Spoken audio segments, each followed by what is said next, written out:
서울은 나에게 도시란 무엇인가를 다시 묻게 만든 곳이에요. 영국 케임브리지대 도시인문학 교수 리처드 에버렛이 CNN 본사에 이 말을 전했을 때 편집진은 당황했습니다.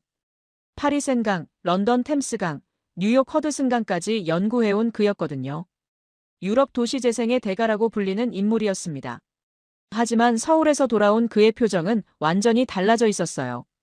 기능이 아닌 기억, 흐름이 아닌 서사로 도시를 구성한 그들에게 경의를 표합니다. 그가 제출한 다큐멘터리 클립은 조회수 300만을 돌파했습니다. 서울은 공공의 예술이다. 도시가 인간을 기억한다는 댓글이 쏟아졌어요. 대체 서울에서 무슨 일이 있었던 걸까요? 전쟁과 분단의 상처 위에 어떻게 생태와 도시가 함께 숨쉬는 공간을 만들어낸 걸까요? 500년 전통이 현대와 공존하는 비밀은 무엇일까요? 리처드 교수가 직접 겪은 그 놀라운 일주일을 지금 바로 들어보겠습니다. 잠깐만요. 혹시 지금 어디서 듣고 계신가요? 구독과 좋아요 미리 눌러주시면 건강하고 행복한 기운 듬뿍 받으실 거예요. 저는 리처드 에버렛입니다. 케임브리지 대학교에서 도시인문학을 가르치고 있어요. 지난 20년간 유럽과 아시아의 도시재생 사례를 연구해왔습니다. 이번에 서울을 찾은 이유는 청계천 복원과 한강 하구 생태 복원을 현장에서 확인하기 위해서였어요. 첫 목적지는 김포 한강 하구였습니다. 인천공항에서 차로 30분 거리였어요. 동행한 윤지현 씨가 설명해줬습니다. 여기는 단순한 수변이 아니에요. 군사접경지역이자 생태복원 시험장이죠. 골든워터웨이에 도착해서 놀랐어요. 도시 한복판에 인공 운하가 있더라고요. 2.4km에 달하는 수로였습니다. 양쪽으로는 수변상업지구가 조성되어 있었어요. 왜 이런 수로를 만들었나요? 제가 물었어요. 한강과 도시를 연결하기 위해서요. 윤지현 씨의 답변이었습니다. 물길을 삶과 여가의 공간으로 바꾼 거죠. 라베니체 상업지구를 걸어봤습니다. 유럽풍 건물들이 운하를 따라 늘어서 있었어요. 하지만 어색하지 않았습니다. 자연스럽게 어우러져 있었어요. 카페에서 커피를 마시며 운하를 바라봤어요. 작은 유람선이 지나갔습니다. 가족들이 손을 흔들며 즐거워하고 있었어요. 평화로운 풍경이었습니다. 이 지역은 원래 어땠나요? 농경지와 습지였어요. 윤지현 씨가 설명했습니다. 신도시를 조성하면서 생태계를 보존한 거죠. 정말 그런 것 같았어요. 운하 주변에 갈대밭이 그대로 남아 있었거든요. 개발과 보존이 조화를 이루고 있었습니다. 최다은 박사가 합류했어요. 국립생물자원관에서 온 생태학자였습니다. 드론을 준비하고 있었어요. 촬영 허가는 받으셨나요? 제가 물었어요. 네, 군사접경지라서 미리 신청했어요. 박사의 답변이었습니다. 드론이 상공으로 올라갔어요. 모니터로 촬영 화면을 봤습니다. 한강 하구가 한눈에 들어왔어요. 놀라웠습니다. 철새들이 정말 많았거든요. 수천 마리가 무리를 이루고 있었어요. 겨울 철새들이었습니다. 저것들은 어디서 온 건가요? 시베리아에서 온 겨울 철새들이에요. 최 박사의 설명이었습니다. 매년 이맘때 찾아와요. 감동적이었어요. 이렇게 먼 곳에서 날아와서 겨울을 나는 거였어요. 그만큼 이곳 환경이 좋다는 뜻이겠죠. 습지를 자세히 관찰했어요. 갈대와 억새가 자연스럽게 자라고 있었습니다. 인공적이지 않았어요. 원래부터 있던 것처럼 자연스러웠습니다. 신도시를 만들면서 이런 습지를 보존한 거예요? 그럼요. 처음부터 계획에 포함되어 있었어요. 윤지현 씨가 답했습니다. 놀라운 계획이었어요. 유럽에서는 개발과 보존을 따로 생각하는 경우가 많거든요. 하지만 여기서는 함께 고려했습니다. 오후에 아라뱃길로 이동했어요. 경인 아라수로라고 불리는 인공수로였습니다. 한강과 서해를 연결하는 수로였어요. 이 수로는 어떤 역할을 하나요? 홍수 조절과 물류, 레저를 동시에 담당해요. 최 박사의 설명이었습니다. 정말 다기능 수로였어요. 화물선도 지나가고 유람선도 다니고 낚시하는 사람들도 있었습니다. 효율적으로 활용하고 있었어요. 수로 주변을 걸어봤습니다. 자전거 도로와 보행로가 잘 정비되어 있었어요. 시민들이 산책하고 운동하고 있었습니다. 항만 기능과 여가 기능이 충돌하지 않나요? 제가 물었어요. 구간을 나누어서 관리해요. 윤지현 씨의 답변이었습니다. 지혜로운 관리 방식이었어요. 서로 다른 기능들이 조화롭게 공존하고 있었습니다. 해가 지기 시작했어요. 석양이 수로에 반사되어 아름다웠습니다. 철새들이 잠자리로 돌아가는 모습도 보였어요. 전쟁과 분단이 만든 물리적 경계 위에 한국은 생태와 도시를 동시에 얹었다. 제가 중얼거렸어요. 정말 그런 느낌이었어요. 군사적 제약이 있는 지역에서도 이런 아름다운 공간을 만들어낸 거였어요. 인상 깊었습니다. 밤에 김포 시내로 돌아왔어요. 한강 신도시의 야경을 봤습니다. 골든 워터웨이의 조명이 반사되어 반짝이고 있었어요. 내일은 어디로 가나요? 제가 물었어요. 여의도와 탄천 합류부요. 도심 속 생태축을 보여드릴게요. 윤지연 씨의 답변이었습니다. 기대됐어요. 오늘 본 것만으로도 충분히 놀라웠는데 내일은 또 어떤 모습을 보여줄까요? 호텔로 돌아가서 하루를 정리했어요. 한강 하구에서 본 것들이 계속 떠올랐습니다. 개발과 보존, 도시와 자연, 과거와 미래가 조화롭게 공존하는 모습. 이런 도시가 가능하다는 게 신기했어요. 유럽에서는 상상하기 어려운 일이었거든요. 서울이 보여준 새로운 가능성이었습니다. 내일이 더 기대되네요. 혼잣말을 중얼거렸어요. 둘째 날 아침 여의도로 향했어요.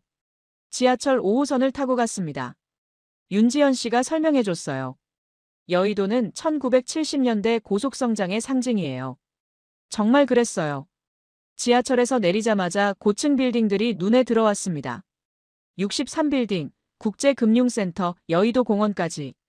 한국의 경제 중심지라는 느낌이었어요. 하지만 한강변으로 나가니 분위기가 달라졌어요. 고수부지에는 시민들이 산책하고 있었습니다. 자전거 타는 사람들, 조깅하는 사람들도 보였어요. 이 고수부지는 언제 조성된 거예요? 1980년대부터 단계적으로 만들어졌어요. 윤지연 씨가 답했습니다. 시민들의 여가 공간으로 활용하기 위해서요. 놀라웠어요. 경제개발 시대에도 시민을 위한 공간을 생각했다니. 단순히 건물만 올린 게 아니었어요. 한강을 바라봤습니다. 강폭이 정말 넓었어요. 런던의 템스 강보다도 훨씬 넓어 보였습니다. 그런데 물이 깨끗했어요. 최다은 박사가 망원경을 설치했어요. 저기 보이시죠? 정말로 새들이 많았습니다. 물 위에 둥둥 떠 있는 오리들이 수십 마리였어요. 도심 한복판에서 이런 광경을 볼 수 있다니. 제가 감탄했어요. 한강 복원 이후에 늘어난 거예요. 박사의 설명이었습니다. 한강 복원이요? 네, 수질 개선과 생태계 복원 사업이요. 자세한 설명을 들어봤어요. 1990년대부터 체계적으로 수질을 개선해왔다고 했습니다. 하수처리 시설 확충, 공장 폐수 관리, 시민 참여 캠페인까지. 종합적인 접근이었어요. 탄천 합류부로 이동했어요. 한강의 지류 중 하나였습니다. 여기서도 놀라운 광경을 봤어요. 물이 정말 맑았어요. 도시를 흐르는 하천이라고 믿기 어려울 정도로요. 물속에서 물고기들이 헤엄치는 게 보였습니다. 저 물고기들은 언제부터 있었나요? 수질이 개선되면서 자연스럽게 돌아온 거예요. 최 박사가 답했습니다. 생태계가 스스로 회복한 거죠. 감동적이었어요. 한번 오염된 하천이 다시 생명을 품을 수 있다니. 자연의 회복력이 놀라웠습니다. 드론을 띄워서 전체를 촬영했어요. 하늘에서 보니 더 놀라웠습니다. 여의도 주변으로 녹색띠가 이어져 있었어요. 한강공원, 여의도공원, 그리고 강변 산책로. 모든 게 유기적으로 연결되어 있었습니다. 도시와 자연이 조화를 이루고 있었어요. 서울은 이제 강을 단순한 수변이 아니라 생물의 통로로 되돌리고 있어요. 최 박사의 말이 인상적이었어요. 점심을 여의도 공원에서 먹었습니다. 벤치에 앉아 도시락을 먹으며 주변을 관찰했어요. 직장인들이 점심시간을 이용해서 산책하고 있었습니다. 저런 모습이 자주 보이나요? 매일이에요. 특히 날씨 좋은 날엔 더 많아요. 윤지연 씨가 답했습니다. 정말 평화로운 풍경이었어요. 바쁜 도심 한복판에서 이런 여유를 즐길 수 있다니. 일과 삶의 균형이 느껴졌습니다. 오후에는 한강 유람선을 탔어요. 물 위에서 보는 서울은 또 달랐습니다. 강변으로 이어지는 고층 빌딩들. 그 아래로는 시민들의 일상이 펼쳐져 있었어요. 이 유람선은 언제부터 운행된 거예요? 1980년대부터요. 시민들의 여가를 위해서요. 선장님의 설명이었습니다. 유람선에서 철새들을 더 가까이 봤어요. 물비오리, 청둥오리, 흰뺨 검둥오리까지 다양했습니다. 겨울철에도 얼지 않는 물에서 쉬고 있었어요. 저 새들이 매년 와요? 네, 겨울마다 와요. 점점 늘고 있어요. 최 박사가 답했습니다. 놀라웠어요. 도시화가 진행되면서 새들이 줄어드는 게 일반적인데 여기서는 늘고 있다니. 환경이 그만큼 좋아졌다는 증거겠죠. 해가 지면서 강변에 조명이 켜졌어요. 야경이 정말 아름다웠습니다. 물에 반사되는 불빛들이 환상적이었어요. 1970년대에는 이런 모습을 상상할 수 있었을까요? 제가 물었어요. 아마 어려웠을 거예요. 윤지연 씨가 답했습니다. 그때는 개발이 우선이었으니까요. 하지만 지금은 달랐어요. 개발과 환경이 함께 고려되고 있었습니다. 지속 가능한 발전의 모습이었어요. 밤에 한강 다리를 걸어서 건넜어요. 다리 위에서 내려다본 한강이 정말 아름다웠습니다. 도시의 불빛과 강물이 어우러진 모습. 이 물길은 단지 흐르는 게 아니다. 과거와 미래, 기억과 가능성이 흐른다. 제가 메모장에 적었어요. 정말 그런 느낌이었어요. 한강은 서울의 과거와 현재, 그리고 미래를 연결하는 통로였습니다. 단순한 강이 아니라 도시의 생명선이었어요. 호텔로 돌아가면서 생각했어요. 오늘 본 여의도의 모습이 인상적이었습니다. 경제 중심지이면서도 생태계가 살아있는 곳. 발전과 보존이 양립할 수 있구나. 혼잣말을 중얼거렸어요. 서울이 보여준 또 하나의 가능성이었습니다. 내일은 청계천을 볼 예정이었어요. 또 어떤 놀라움이 기다리고 있을까 기대됐습니다. 셋째 날, 청계광장에서 시작했어요. 도심 한복판에 이런 공간이 있다는 게 놀라웠습니다. 고층 빌딩들 사이로 물이 흐르고 있었거든요. 윤지연 씨가 설명해줬어요. 여기는 원래 복개된 하천이었어요. 복개요? 콘크리트로 덮어서 도로로 쓰던 거죠. 그런 곳을 다시 하천으로 복원했다니. 유럽에서는 상상하기 어려운 일이었어요.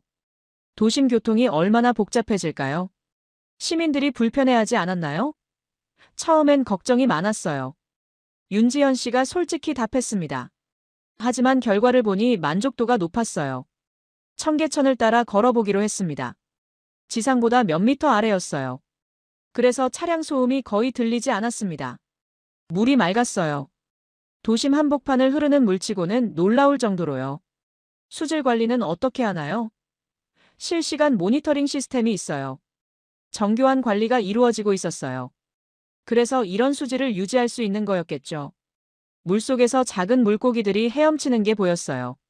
저 물고기들은 언제부터 있었나요? 복원 후 자연스럽게 정착했어요. 최다은 박사의 설명이었습니다. 신기했어요. 인공적으로 복원한 하천에 생태계가 스스로 자리 잡은 거였어요. 자연의 적응력이 놀라웠습니다. 청계천을 따라 동쪽으로 걸었어요. 양쪽으로 보행로가 잘 정비되어 있었습니다.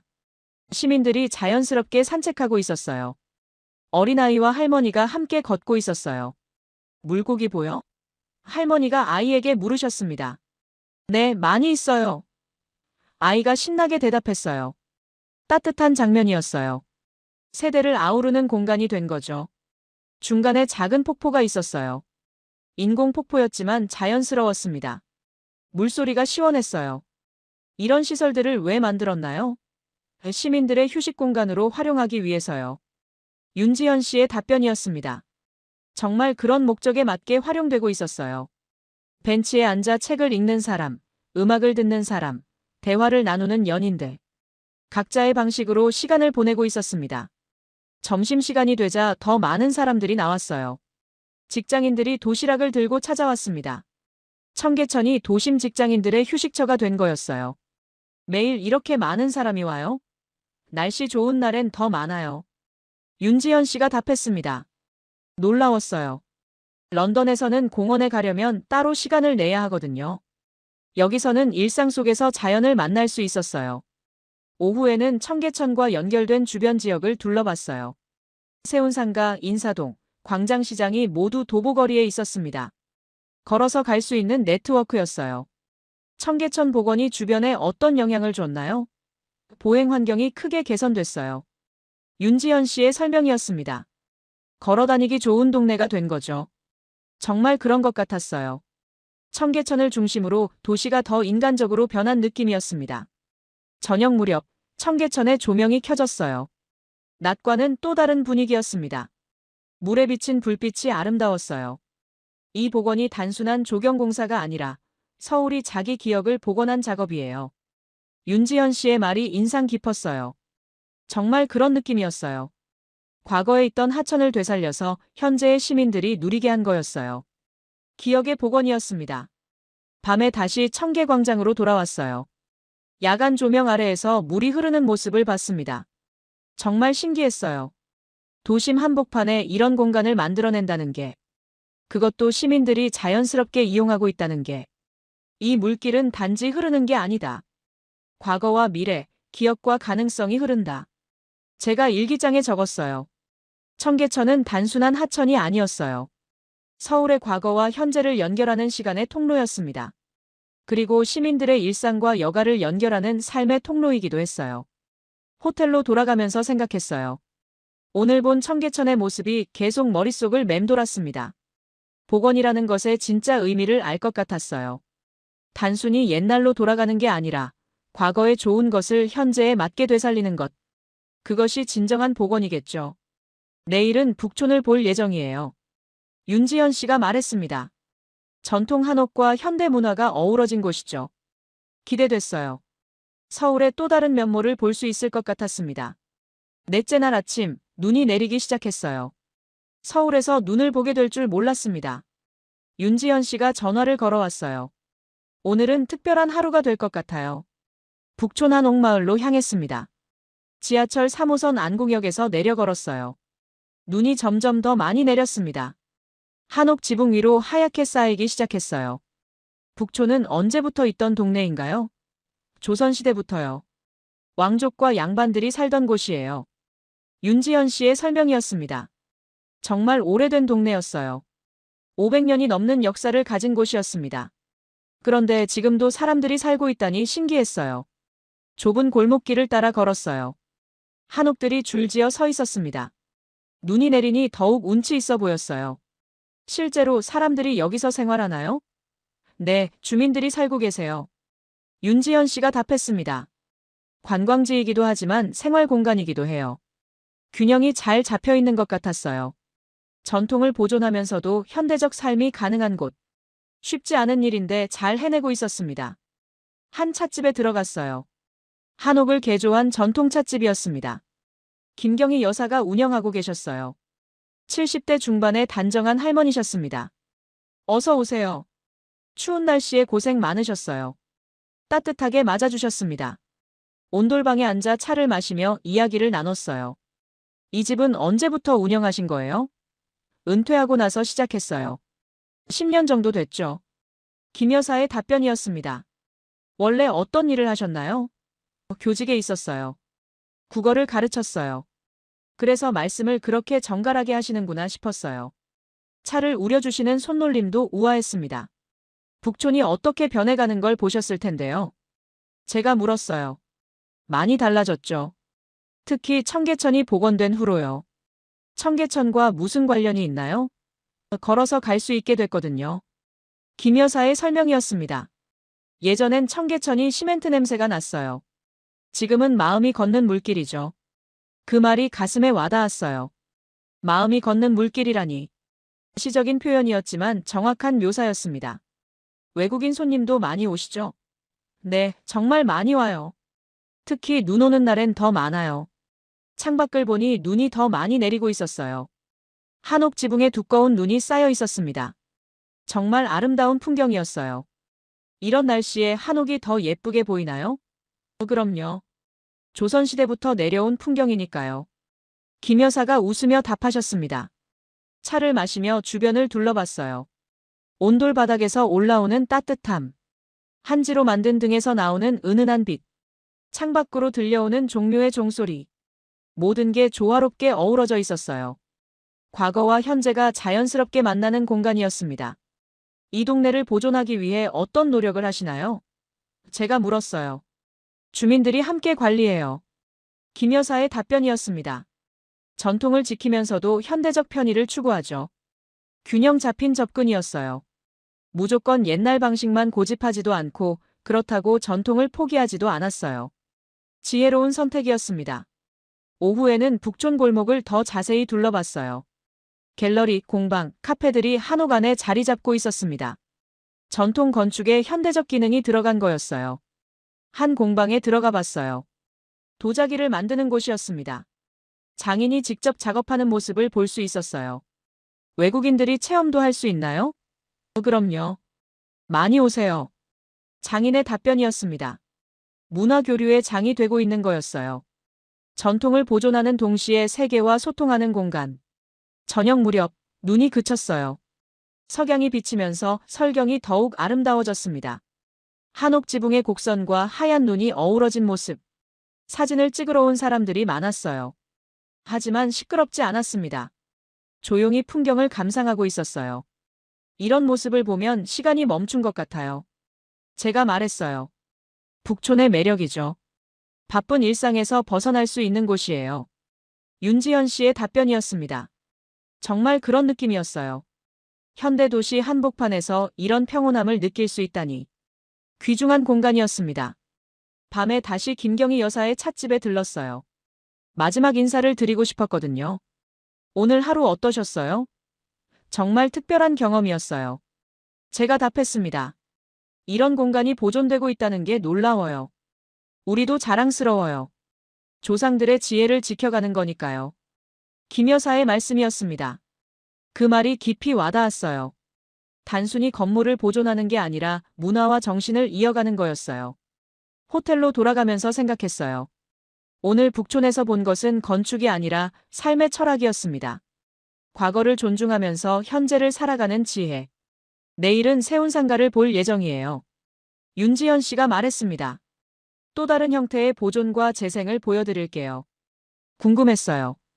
북촌과는 어떻게 다른 모습일까요?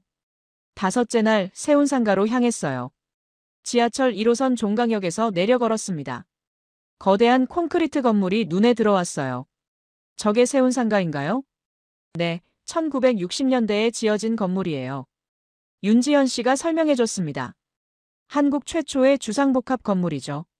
가까이 가서 보니 정말 컸어요. 길이가 거의 1km에 달했습니다. 당시로서는 엄청난 규모였을 거예요. 원래 어떤 용도였나요? 전자상가였어요. 그리고 주거 공간도 있었고요. 윤지현 씨의 답변이었습니다. 건물 1층으로 들어갔어요. 여전히 전자부품 가게들이 있었습니다. 작은 공간에 온갖 부품들이 가득했어요. 한 할아버지가 부품을 수리하고 계셨어요. 여기서 오래 일하셨어요? 40년 넘었지. 그분의 답변이었습니다. 이 동네가 많이 변했을 텐데요. 그럼 많이 변했어. 하지만 우리는 여전히 여기 있어. 자부심이 느껴지는 말씀이었어요. 시간이 흘러도 자신의 자리를 지키고 계신 거였어요. 보행데크로 올라갔어요. 2017년에 새로 만들어진 시설이라고 했습니다. 옥상 정원과 전망대가 연결되어 있었어요. 데크에서 서울 시내가 한눈에 보였어요. 청계천도 보이고 종묘도 보였습니다. 정말 좋은 전망이었어요. 이 데크는 왜 만들었나요? 시민들을 위한 공간으로 활용하기 위해서요. 윤지현 씨가 설명했습니다. 낡은 건물에 새로운 기능을 더한 거죠. 놀라운 아이디어였어요. 철거하지 않고 재생한 거였어요. 기존의 가치를 인정하면서 새로운 가치를 더한 거였죠. 메이커스 큐브라는 공간도 봤어요. 젊은 창작자들이 작업하는 곳이었습니다. 3D 프린터, 레이저 커터 등 최신 장비들이 있었어요. 여기서 뭘 만드나요? 다양한 작품들이요. 가구, 액세서리, 전자제품까지. 한 청년이 답해줬습니다. 신기했어요. 1960년대 건물에서 4차 산업혁명 기술을 쓰고 있다니. 과거와 현재가 만나는 공간이었어요. 이런 시설이 언제 생겼나요? 리세운 프로젝트의 일환이에요. 윤지현 씨의 설명이었습니다. 2017년부터 시작됐어요. 자세한 설명을 들어봤어요. 세운상가가 한때 철거 위기에 처했다고 했습니다. 하지만 주민들과 시민사회가 반대했어요. 그래서 재생 프로젝트로 방향을 바꾼 거였어요. 철거하지 않고 재생한 이유가 뭔가요? 역사적 가치 때문이에요. 윤지연 씨가 답했습니다. 그리고 여기서 일하는 사람들의 삶도 중요했고요. 감동적이었어요. 단순히 새로 짓는 게 아니라 기존의 것을 살리려고 한 거였어요. 사람과 역사를 존중하는 마음이었습니다. 옥상 정원을 걸어봤어요. 도심 한복판에 이런 녹색 공간이 있다니 놀라웠습니다. 시민들이 산책하고 휴식을 취하고 있었어요. 여기서 야경도 볼 수 있나요? 그럼요. 밤에 오면 정말 예뻐요. 윤지연 씨의 답변이었습니다. 오후에는 세운상가 내부를 더 자세히 둘러봤어요. 여전히 옛날 모습을 간직한 공간들이 있었습니다. 하지만 현대적으로 리모델링된 곳들도 있었어요. 갤러리도 있었어요. 젊은 작가들의 작품이 전시되고 있었습니다. 전통적인 전자상가와 현대 예술이 공존하는 공간. 도시를 부수지 않고 쌓인 시간을 이어가는 방식이라니. 제가 중얼거렸어요. 정말 그런 느낌이었어요. 새로 지으면 간단하겠지만 기존의 것을 살리는 건 더 어려운 일이에요. 하지만 더 의미 있는 일이기도 했습니다. 카페에서 커피를 마시며 생각했어요. 세운상가는 단순한 건물이 아니었어요. 한국 현대사의 산증인이었습니다. 전쟁 이후 재건, 경제 개발, 전자산업의 성장. 모든 역사가 이 건물에 새겨져 있었어요. 그리고 지금도 새로운 역사를 만들어가고 있었습니다. 저녁에 다시 보행데크를 걸었어요. 조명이 켜져서 더욱 아름다웠습니다. 시민들이 산책하며 여유를 즐기고 있었어요. 실리콘밸리가 차고에서 시작됐다면 한국 IT는 세운상가 공방에서 시작됐을 거예요. 제가 말했습니다. 윤지연 씨가 웃었어요. 정말 그런 것 같아요. 여기서 많은 기술자들이 배출됐거든요. 세운상가는 한국 기술의 요람이었어요. 그리고 지금도 새로운 창작자들을 키우고 있었습니다. 전통이 이어지고 있는 거였어요. 호텔로 돌아가면서 생각했어요. 오늘 본 세운상가의 모습이 인상적이었습니다.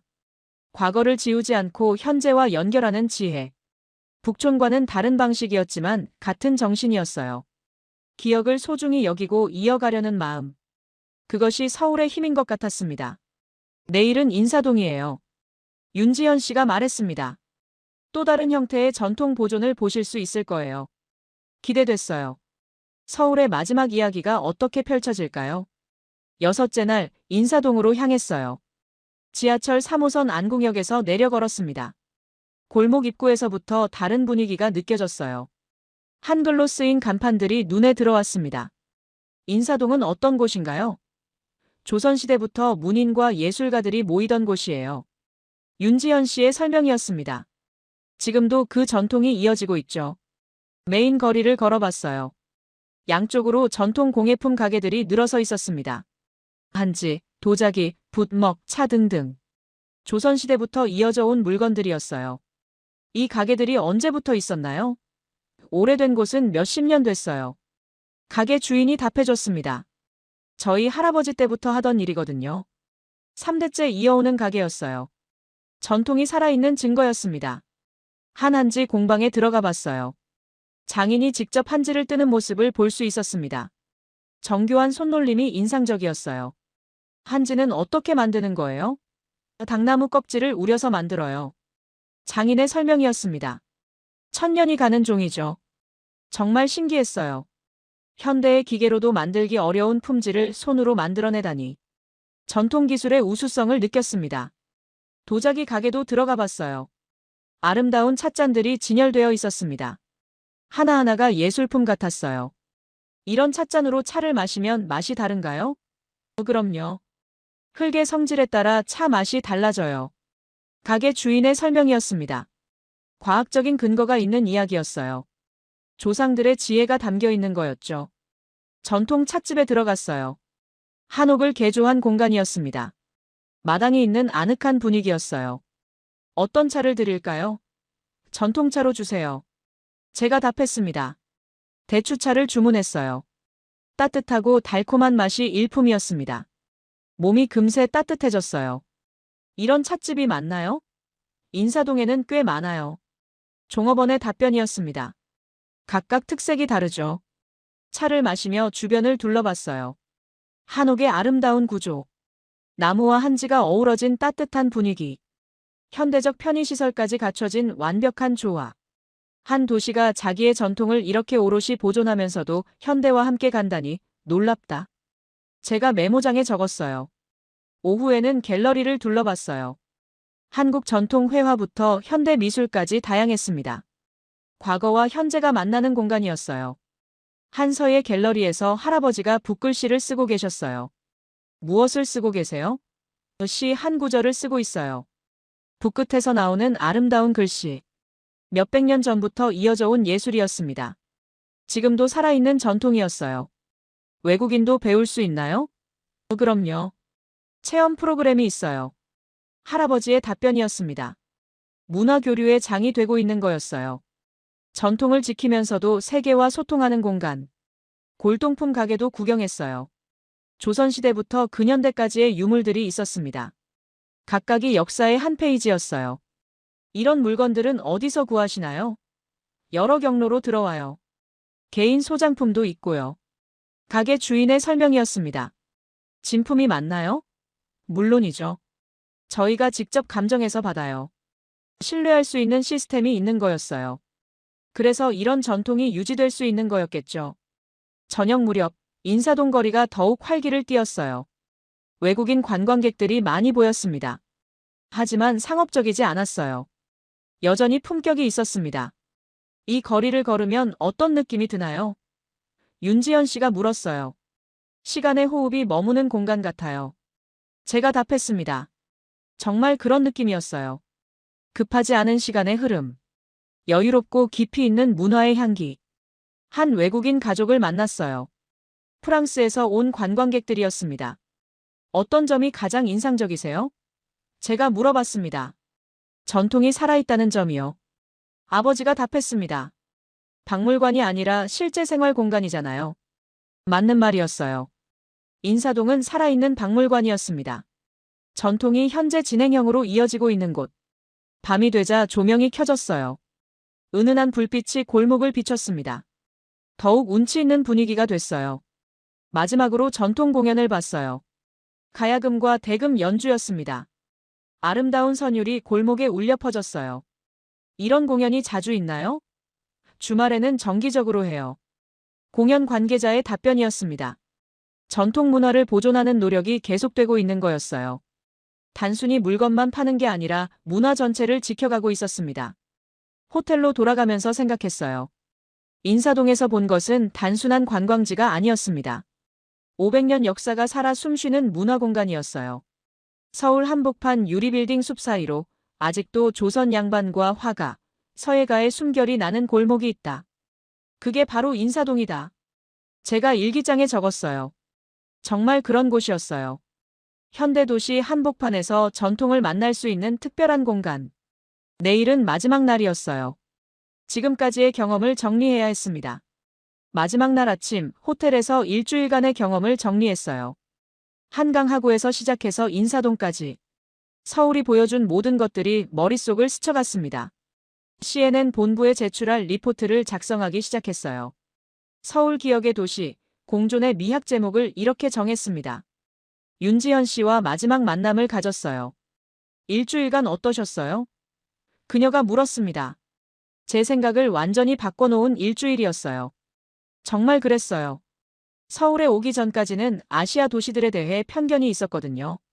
너무 빠른 성장, 환경 파괴, 전통 상실. 하지만 서울은 달랐습니다. 가장 인상 깊었던 게 뭔가요? 사람들의 마음이에요. 제가 답했습니다. 기술이나 시설보다 시민들의 의식이 놀라웠어요. 정말 그랬어요.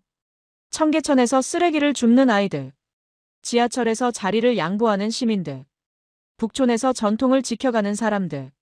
모든 게 자발적이었어요. 리포트를 마무리하며 이렇게 썼어요. 서울은 나에게 도시란 무엇인가를 다시 물어보게 만들었다. 기능이 아닌 기억, 흐름이 아닌 서사로 도시를 구성한 그들에게 경의를 표한다. 오후에 간단한 영상을 제작했어요. 일주일간 촬영한 장면들을 편집했습니다. 한강의 철새들, 청계천의 평화로운 풍경, 북촌의 설경, 세운상가의 활기, 인사동의 여유. 각 장면마다 짧은 코멘트를 넣었어요. 전쟁과 분단의 경계에서 꽃핀 생태계 복원된 기억 위를 걷는 시민들. 전통과 현재가 만나는 시간 여행 과거를 지우지 않고 미래를 여는 지혜. 영상 마지막에는 이런 멘트를 넣었어요. 서울은 증명했다. 도시는 단순한 기능의 집합체가 아니라 기억과 꿈이 공존하는 삶의 무대라는 것을. 저녁에 인천공항으로 향했어요. 택시 창밖으로 서울의 야경이 지나갔습니다. 한강에 반사되는 불빛들, 청계천 주변의 조명들, 모든 게 아름답게 보였어요. 다시 오실 거죠? 택시 기사님이 물으셨어요. 물론이에요. 꼭 다시 오고 싶어요. 정말 그랬어요. 서울은 한 번 오면 다시 오고 싶어지는 도시였습니다. 공항에서 영상을 CNN에 전송했어요. 그리고 소셜미디어에도 올렸습니다. 간단한 설명과 함께요. 일주일간의 서울 여행을 마치며 이 도시가 보여준 것은 기적이었다. 런던으로 돌아가는 비행기 안에서 생각했어요. 이번 여행이 제게 준 것은 단순한 정보가 아니었습니다. 새로운 관점이었어요. 도시를 바라보는 새로운 시각. 과거와 현재, 전통과 현대, 개발과 보존이 양립할 수 있다는 믿음. 그리고 시민들의 의식이 얼마나 중요한지에 대한 깨달음. 런던에 도착한 지 일주일 후 놀라운 일이 일어났어요. 제가 올린 영상이 폭발적인 반응을 얻은 거였습니다. 조회수가 300만을 넘어섰어요. 댓글들을 읽어봤어요. 서울은 공공의 예술이다. 도시가 인간을 기억한다. 이런 도시에서 살고 싶다. 한국이 이렇게 발전했다니 놀랍다. 전 세계 사람들이 관심을 보이고 있었어요. 특히 도시계획 전문가들의 반응이 뜨거웠습니다. 하버드 대학교에서 연락이 왔어요. 강연을 요청하는 내용이었습니다. 서울의 도시재생 사례에 대해 이야기해달라는 거였어요. MIT에서도 비슷한 요청이 들어왔어요. 옥스퍼드, 소르본, 베를린 공과대학까지 전 세계 유명 대학들이 관심을 보였습니다. 가장 놀라웠던 건 정책 당국의 반응이었어요. 런던시에서 연락이 와서 템스강 재생 프로젝트 자문을 요청했습니다. 파리시에서도 생강 주변 개발에 서울 사례를 참고하고 싶다고 했어요. 한 달 후 하버드에서 강연했어요. 강의실이 가득 찼습니다. 학생들뿐만 아니라 교수들도 많이 왔어요. 서울에서 가장 인상 깊었던 것은 무엇인가요? 한 학생이 물었습니다. 시민들의 자발적 참여였어요. 제가 답했습니다. 그런 문화는 어떻게 만들어진 거라고 보세요? 시간과 신뢰가 필요한 일이에요. 구체적으로는요? 정부와 시민이 서로를 믿고 함께 만들어간 결과죠. 강연 후 많은 질문이 쏟아졌어요. 모두들 서울 모델을 자신들의 도시에 적용하고 싶어 했습니다. 우리 도시에서도 가능할까요? 가능해요. 다만 시간이 필요하죠. 얼마나요? 서울도 수십 년이 걸렸어요. 하지만 시작하는 게 중요해요. 그 후로 여러 도시에서 강연 요청이 들어왔어요. 뉴욕, 시드니, 토론토, 베를린. 모두 서울의 경험을 듣고 싶어 했습니다. 제 연구실에도 변화가 있었어요. 서울 모델 연구 프로젝트를 시작했습니다. 학생들이 직접 서울에 가서 조사하고 오기도 했어요. 교수님 말씀이 맞았어요. 돌아온 학생이 말했습니다. 정말 다른 도시였어요. 무엇이 가장 놀라웠나요? 모든 게 자연스럽다는 점이요. 6개월 후 제 책이 출간됐어요. 기억의 도시들 서울 도시재생에서 배우다. 영어판뿐만 아니라 여러 언어로 번역됐습니다. 책 서문에 이렇게 썼어요. 서울은 21세기 도시가 나아갈 방향을 제시했다. 과거를 지우지 않고 미래를 여는 지혜. 시민을 믿고 함께 만들어가는 용기. 그것이 진정한 도시 르네상스다. 이제 서울은 전 세계 도시계획의 새로운 모델이 됐어요. 제가 한 일은 그 가치를 세상에 알린 것뿐이었습니다. 서울이 저에게 준 선물을 세계와 나누고 있어요. 혼잣말을 중얼거렸어요. 정말 그랬어요. 서울이 저에게 준 감동과 깨달음을 전 세계와 나누고 있었습니다. 그것만으로도 충분히 의미 있는 일이었어요. 1년 후 다시 서울에 왔어요. 이번에는 국제도시혁신 포럼의 기조 연설자로 초청받았습니다. 인천공항에 도착했을 때의 기분은 처음과 완전히 달랐어요. 이제는 익숙한 곳, 제2의 고향 같은 느낌이었습니다. 공항철도를 타고 서울역으로 향했어요. 1년 전과 똑같은 깨끗한 차량, 정확한 운행시간. 하지만 제 시각은 완전히 바뀌어 있었습니다. 이제는 이 모든 것이 얼마나 특별한 건지 알았거든요. 윤지연 씨가 마중 나와 있었어요. 1년 만이네요. 어떻게 지내셨어요? 바쁘게 지냈어요.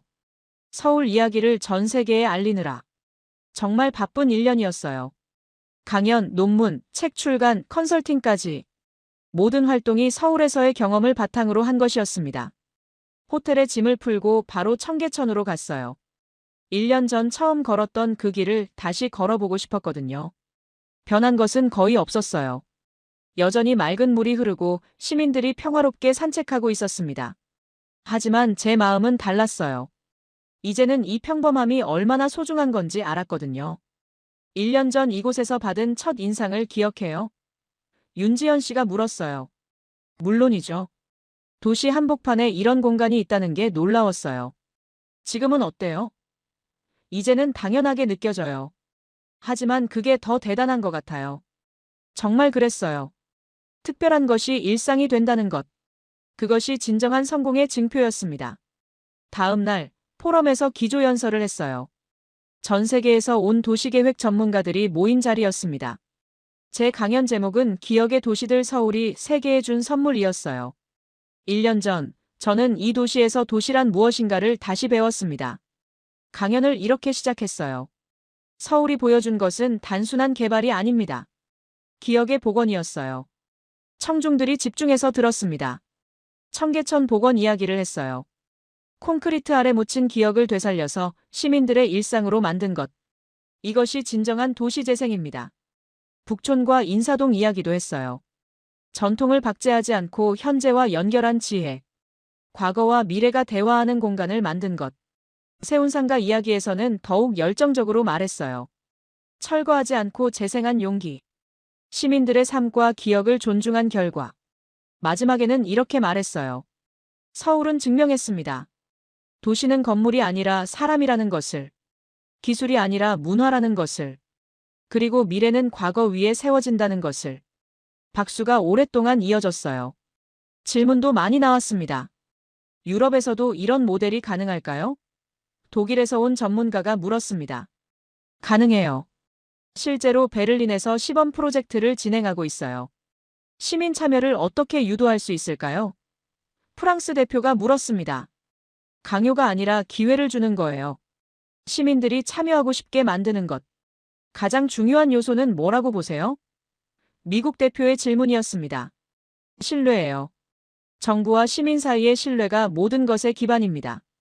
강연 후 많은 사람이 다가왔어요. 명함을 주고받으며 협력 방안을 논의했습니다. 서울 모델에 대한 관심이 정말 뜨거웠어요. 오후에는 한강을 다시 방문했어요. 1년 전 처음 봤던 철새들이 여전히 그곳에 있었습니다. 변하지 않는 아름다운 풍경이었어요. 최다은 박사도 함께 왔어요. 새들이 더 늘었어요. 그녀가 망원경을 들여다보며 말했습니다. 생태계가 더욱 안정됐다는 증거죠. 정말 그런 것 같았어요. 물 위에 떠 있는 새들의 수가 눈에 띄게 많아졌습니다. 서울의 환경이 계속 개선되고 있다는 증거였어요.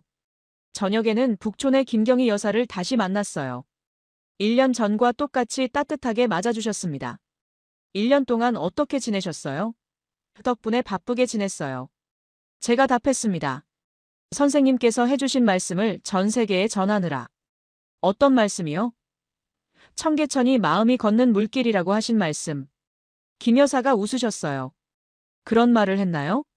네, 정말 인상적이었어요. 차를 마시며 1년간의 이야기를 나눴어요. 제가 쓴 책도 보여드렸습니다.